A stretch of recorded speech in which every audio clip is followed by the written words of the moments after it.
damage. Only that's not the word that he said.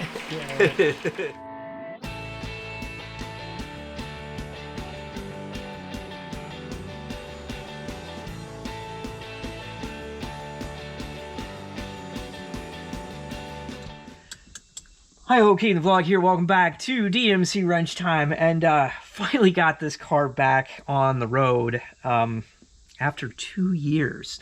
This is the registration that I never even put on the car. I never put the 23 sticker on the car. Had a 21 sticker on it. They're good for 2 years. So I just renewed it. It's got a 25 sticker on it now. I did not drive this car on the road for 2 years. Very sad. We have a lot of things to go through on this car to get it back on the road and drivable without leaking gear oil and all sorts of other things out of it. Don't let these cars sit, please. If you have a minor collection or you have a classic car, drive them. Do not fear the miles. The miles are fine. Far worse for these cars to sit idle than to have, 1,000, 1,500, 2,000, 10,000 miles a year on them. Much better to keep them going. So anyway, we got a lot of work to do on this car to get it to the condition that you see it in right now. Not cosmetically great, but she's back on the road and driving. So let's get into it. Great friends of the podcast. So trying to get this back over to the shop the other day, and it stalled on idle and did not start back up. Yet it would start and run if you press down on this throttle plate here, just letting enough air to sneak by, right? Just sneak by there. And then if you held the accelerator open, it would run fine.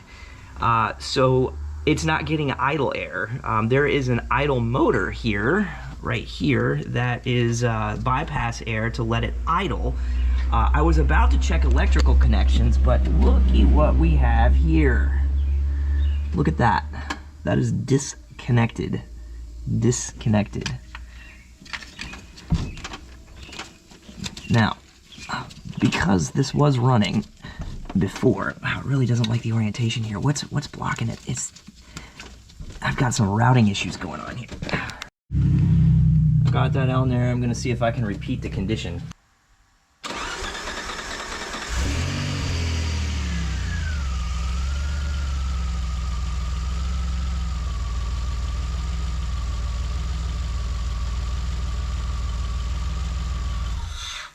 That's it. That is it. That will do it. All right, this caliper was stuck, got stuck on the way home from the storage place. This happened the last time it sat for this amount of time, about a year. And I rebuilt the caliper, put new rotors on and all that good jazz. You can see the rotors are brand new. I mean, the pads have barely bedded in on this thing. The pads are brand new. This is a rebuilt caliper. There weren't new ones available, so I checked and there are reproduction ones available now. So I ordered a couple of front calipers to swap those out. There's a leftover rag, but as you can see, this has not gotten a lot of use since I redid all of this front end. So new steering rack, kind of reconditioned the lower control arm, got new upper control arms, of course all new bushings and ball joints and all of that stuff, new springs, new shocks. The shocks actually had exploded when I tried to drive it home the last time it sat for a year, so that's all taken care of now. But we got to get these front brakes sorted out so this thing is usable.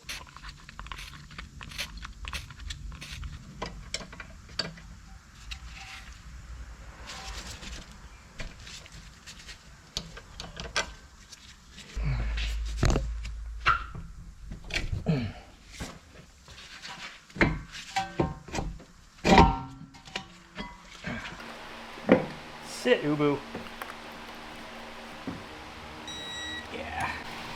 So with it pouring out over the edge, it's not really possible to see it right now, but I don't think it's leaking out of the outside edge. I think it was leaking between the splines and the axle. Well, this is a new seal, but I've got another one coming. Some damage here. How many more seals did you buy? 2.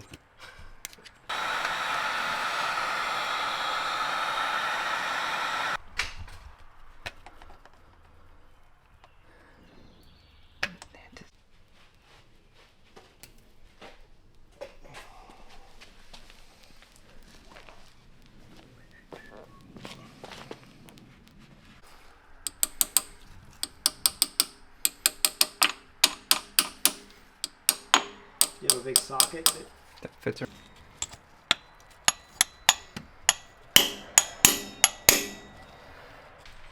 See what happens, ladies and gentlemen.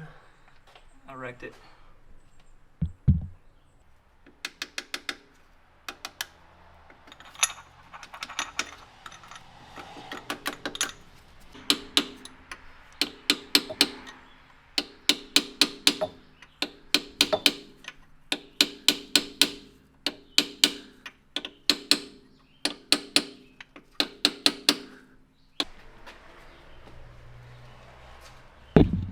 Looks right.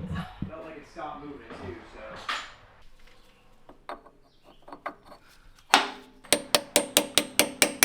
There it goes.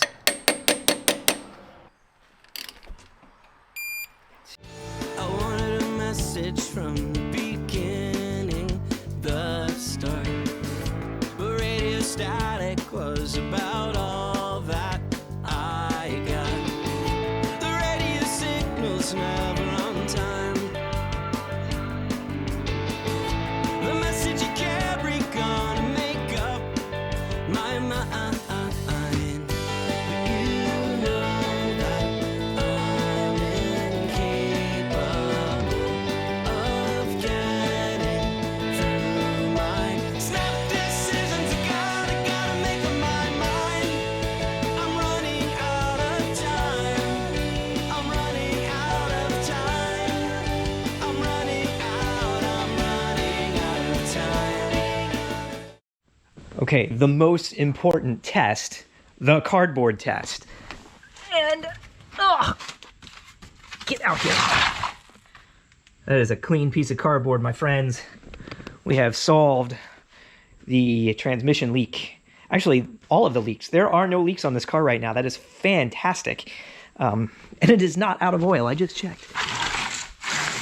2 years later, and she's back on the road. Still have some cosmetic work to do on the car. We need to get that headliner in, and it's not the headliner that's the problem. It's the A-pillar covers. The windshield has to come out in order to get those installed, and that's going to be a pretty major undertaking. Lots of planning, lots of care to do that one. I think I'm going to wait for a little bit until some more garage space becomes available, because that's going to be a bit of an operation. If you want to see some more DMC content, DMC wrench time, if you will, let me know in the comments. Like and subscribe. Remember, I'm still giving away a Volkswagen, a Mark II Jetta. We're going to be tearing into that motor here very shortly. Probably going to be putting a different engine in it if my suspicions are correct. But it will be a running and driving car. $2 if it's a turbo, $1 if it's a normally aspirated. Head on over to mk2.tr3wrench.com to enter to be selected to buy the car for $1 or $2, depending on the power plant. And like and subscribe. We'll see you next time right here on something, something, something wrench time. Or Rad Savers. No spoilers. No spoilers.